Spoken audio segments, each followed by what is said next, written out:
You know, over the last 8+ years of my YouTube career, I've been a proponent in, speaking up for what you believe in and so on. And part of me really doesn't want to shit on something like this, but I think me being the realistic or pessimistic, whichever you want to call me, you have to realize that things, sometimes petitions and whatever I'm about to talk about today doesn't really work all of the time, and it's just a fact. And what I'm talking about is that there is a petition out there for Star Wars Battlefront 2 to continue to get paid support. Now, quick recap for those of you who live under a rock and don't entirely know what's going on. DICE announced that they would be cutting support for Star Wars Battlefront 2 and Battlefield 5, which I believe is in order to continue to develop and really polish, hopefully, the next Battlefield game in the series. And as upset as I was about the Battlefront 2 aspect and I was pissed about the Battlefield 5, I understood why, because games like Battlefield 5 were dead upon arrival anyway. Battlefront 2, as I've said and many others have said in the past, is probably one of the greatest comebacks in gaming history. It went from being one of the most hated games and making EA one of the most vilified companies of all time to becoming beloved amongst fans, with so much great content and I'm sure so many memories over the last several years. But the thing is, some people don't want to get through their heads that this was, for the time being, a good decision. For the time being. Keep those words in mind for a future reference. And what I'm saying, and why I'm saying that is this. Because the reason why Battlefront 2 stopped its support as well was because they need to polish Battlefield 5, or whatever, not Battlefield 5, but whatever Battlefield game is going to be in the series next. Because it's EA's moneymaker. There's no denying that it is one of EA's biggest moneymakers. Not to say Battlefront hasn't been, but most people care more about Battlefield than they do about Battlefront and Star Wars in general. And that's just a fact. It really is just a fact. And when people get that through their heads, I think that's when they'll realize that what they're asking for is more or less a pipe dream. It's really simple if you really think about it. If you really take the time to think about it, it's really simple to comprehend. But I guess some people are in denial, more or less. And when I say that I reference this petition, I don't know who it's made by, and I don't want to give them really much of any shout out because I think it's stupid. But it says is this. This is the description for the petition. Star Wars Battlefront 2 is one of the greatest video game redemption stories of all time.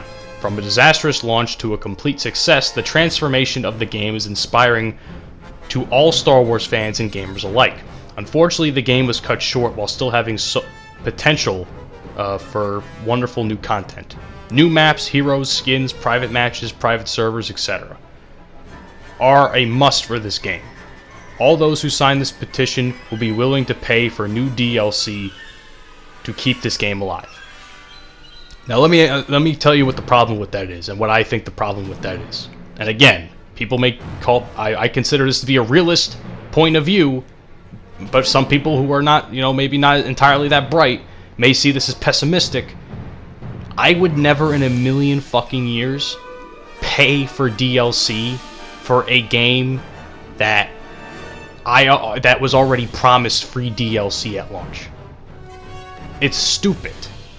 Why in the fuck would you go out of your way to pay for something that was almost guaranteed to you from the very beginning to be free of charge? You don't have to pay a goddamn cent unless you want the crystals to get, some more, some customizations and all that shit, which I haven't ever purchased.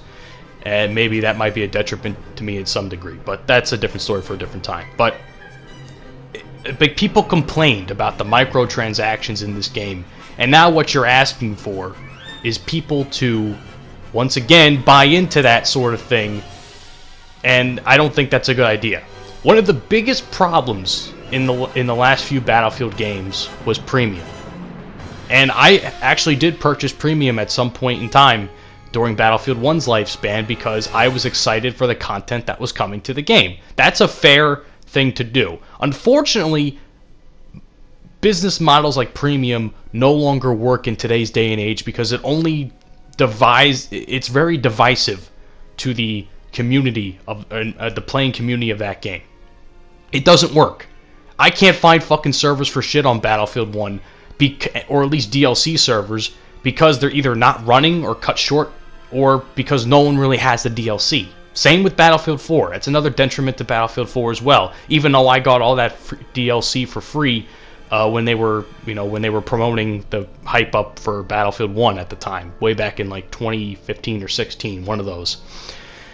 So this person, and apparently over 60,000 plus others, and I'm sure even more by the time this video gets out, but they're basically saying, hey, we would rather split up the community in order for this game to be supported, which I think is a dumb idea. I think one of Battlefront 2's biggest assets and marketing strategies, or whatever the term would be, was keeping players together through DLC. Same with Battlefield 5.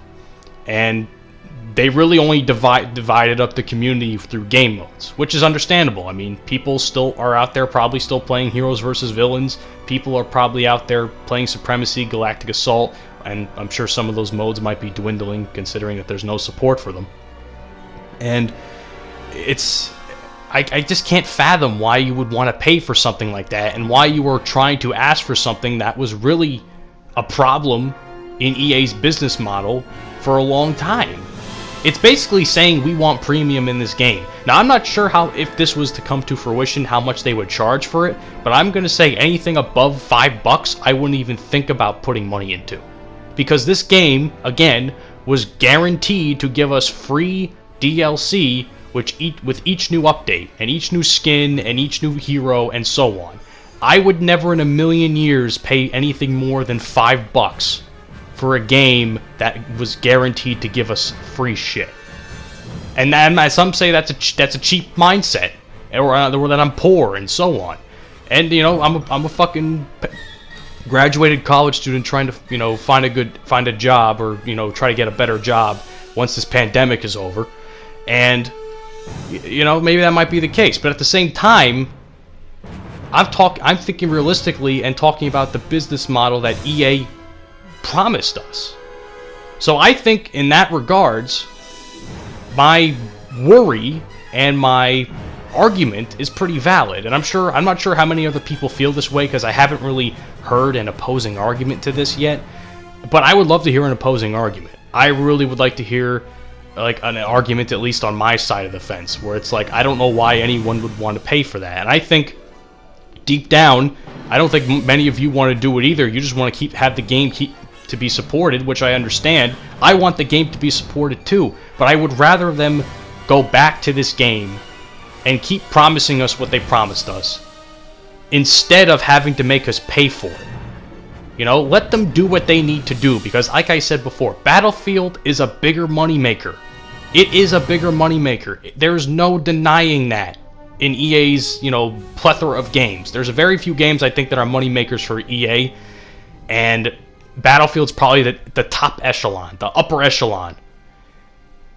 Let them do what they need to do to make a majority of their consumers happy, because we all know Battlefield 5 was one of the worst fucking releases of all time. So let them do to keep a majority of their player base happy, and then let the DICE development teams split up again, and maybe get to continued support again for free with Battlefront 2. That's all I'm saying, man.